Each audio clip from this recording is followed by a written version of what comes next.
अस्सलामुअलैकुम नाज़रीन, आप देख रहे हैं जेएन न्यूज़ HD। आइए नजर डालते हैं आज की अहम खबरों पर। खबर शामिल करते हैं बहावलपुर, जहां हमारे राना फ़हीम के मुताबिक बहावलपुर के इलाका चक नंबर 7 BC के रहायशी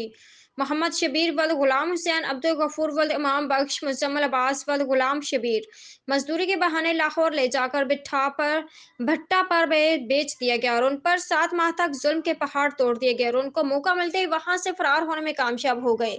और अपने घर तक पहुंच गए। उनके घर वालों का मजीद कहना था कि हमने तकरीबन 2.5 माह पहले पुलिस थाना बगदाद अल जदीद दरख्वास्त दी हुई है।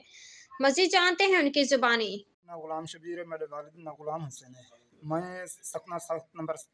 7 BC है जराना ते मजदूर बंदा मेरे को मेरे हमसाए घन घन 10,000 रुपये खर्च दिते ने बेजुल तो सारे मजदूरी थे उधर मैं मजदूरी ते गया बच्चा भी मेरा मेरे नाल है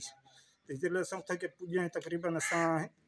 वन पुजे ना बंदे ने साडे को मोबाइल शनाख्ती कार्ड खस गए ते साडे ते पारादारी इलाज दी ने इतू के चाचा हक निवास बिलोरा काला टोरी इतू भेजण वाले हैं उथे हक निवास ते छी पोत्र खड़न ते काले टोरी ते दू भणे जन वो साडे ते पहरेदार रह वन कहले सबको टाइम दे रोटी देने हैं कहले ना देने सवेरे को 10 बजे सबको चाह मिलती है 3 बजे सबको रोटी मिलती है सवेरे वाली ते शाम कहले मिलती है तो कहले ना मिलती है इस सर्दियों के जरे 3 महीने सब गुजारे सारे पैरों के जुतियां कहने सिर का कपड़ा कहने है